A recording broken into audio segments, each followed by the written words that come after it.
I am grateful to be here, that's for sure. Every time I see a group of positive people, it's made me feel good. And that's one of the reasons how I started many years ago, thinking maybe someday I can do that. Like this happened like 30 years ago. I was in a meeting of about 20,000 people, and there was a guy speaking, and one of the, I probably don't remember anything that he said, but I know he was positive, and I know he was a good guy. And that was like, man, I like that. It made me feel good just knowing that other people were good. I know I'm going to be going pretty fast. I'm going to tell you right off the bat that I do have a summary of what I'm going to be talking about, so you don't have to take notes or anything like that. So you can take this with you to remind you of what I said. I have videos on YouTube also that you can look. My voice is a little hoarse. I was watching a soccer game on Sunday, but the Uruguay did won the championship in South America, so we are grateful for that too. I did came in 1979 for my girlfriend. I wanted to see also if this was truly the land of opportunity, and I believe it is. This is a great country to be in. When I say that, a lot of people look at me and say, man, where have you been the last 10 years? You don't know, how the economy's been, all these things that have happened. And I want people to remember that this is the only country in the world that they put fences around for only one reason. And that's so people don't leave. I'm just kidding. I tell people, when was the last time you heard that last night they caught 25 Americans running into Mexico? Where does everybody want to go? Everybody wants to come into this country. So if you, don't think that this is a great country, imagine where these people are coming from. And I usually tell the people, I say, if you don't like it here, maybe you should take a trip and, go to other countries, see how they live. And I'm not telling you to go to Niagara Falls either. I mean, go farther out. Usually, people say, well, where are you from? Right off the bat, people start gasping because of my accent. They think, maybe, now we have an Irish guy here talking tonight from England. But I tell the people I'm from the South. Many of you already know, if you look at my website, I tell them I'm from the USA, and that is Uruguay, South America. Uruguay, South America. I've been here 32 years, and when I came here, I didn't speak a word of English. I know some of you are thinking right now, you still don't. But it was very difficult at the beginning, and I tell you, I used to say, man, the people don't like me because I'm a foreigner. People don't like me because I don't speak the language. I didn't like the president. I didn't like the weather. And until somebody looked at me and said, look at your hands. Look at your hands. One finger was pointing out, but three were pointing back at me. They said, the problem is not up there. The problem is in here. And that's the day that my life started to change, when I started to take control of my life. See, maturity doesn't come with age. I wish it did. Maturity comes when you accept that whatever you are today is because of the choices that you have made in your past, whether good or bad. So when you accept that, and we start blaming the president, we start blaming the country, we start blaming the circumstances, because here is the key. It's not what happens to you that matters. It's what you do with what happens to you that matters. Because what happened to all of us. I can guarantee you that in the last 10 years there were people that became more successful. I can guarantee you in the last 10 years there were people who got better jobs, that are doing better. So they were in the same circumstances that everybody else. So it's not the circumstances that matter. It's what you do with the circumstances. See, we are like a sailboat, and we are going through Lake Erie like a sailboat, and all of a sudden we see Kelly's Island up there. And you have a choice. You can do nothing about it, or maybe you can adjust yourself just a little bit and go around it. Some people are not going to do anything about it, and they're going to crash. And then they're going to say, well, they're going to blame somebody. But you can take the responsibility to make a little changes, just a little changes, and go around it. And hopefully today I can give you some ideas how we can make some of those changes. As humans, we are divided in 3 areas. We are physical, mental, and spiritual. Physical, mental, and spiritual. We need to be, in all those 3 areas of our life, we need to be in shape. I call this shape for life. If you are a basketball player, a soccer player, or an NFL player, if you're not in shape, when the game of, they call you to play, you're gonna be in trouble. You're gonna lose, because everybody else will be in shape. And life, when life hit us, and we are gonna get hit once in a while, and you're gonna go down. And if you're not in shape, physically, mentally, and spiritually, you're gonna stay there for a long time. And that will be such a waste of your life. But if you work on yourself, life is gonna be, the chances are gonna be greater. Nothing is guaranteed. Just because you are in great shape doesn't mean you're gonna live a long life. But if you are in great shape, you're gonna have a greater quality of life while you're here. Physical, we need to get in shape. How many of you believe that exercise is really, really good for you? Raise your hand, please. How many of you exercise at least 3 times a week? I'm not here to point fingers, and this is a great group, and I knew the response here was going to be greater. Normally, out of 100, 30, 20 people raise their hand that they do exercise at least 3 times a week. And my point is, if you do believe that exercise is good for you, why don't you do it? Unless you have a condition that doesn't allow you to do it, you must exercise. You know it's good for you. Who's stopping you? The president? Is it the weather? I mean, it's you. You need to be able to have at least, let's say, 3 hours a week for yourself, where nothing else matters but you. Here's the name of my talk today is how important are you to you? Because when you have something that's important to you, you take care of it. If you have 2 cars, you have the car you drive every day to work, and then you have your Sunday car. And that car is the car that, man, you take care of that car. You make sure it's inside the garage. You make sure it's covered inside the garage. You put the best gas, you take it to the dealership, any problem. When you park it, you go take 3 spaces because you don't want anybody to get close to it. But the other car, you don't care too much. It's the everyday car. See, how do you treat yourself? Do you treat yourself like that Sunday car, or do you treat yourself like that everyday car? Because here's the key. The way you treat yourself is how life and other people are going to treat you. It's how you treat yourself. I'm not saying how they treat you. I'm not saying how your parents treat you, your spouse. It's how you treat yourself, how life is going to respond to you.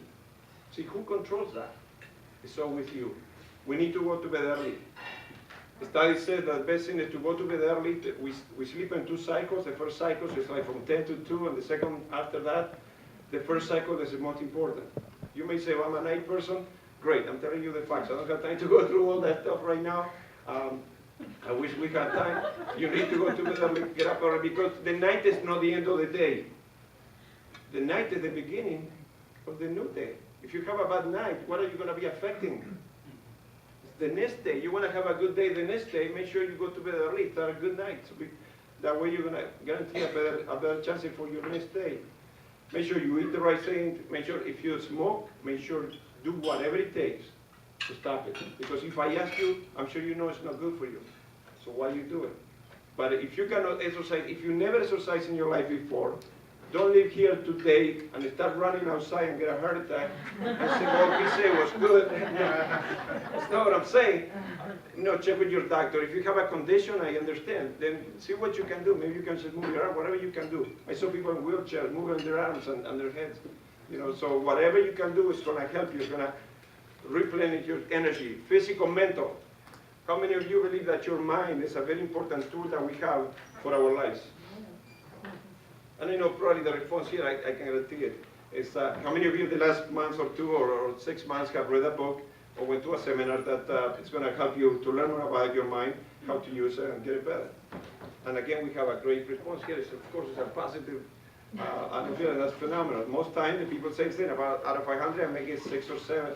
And I usually say, why not?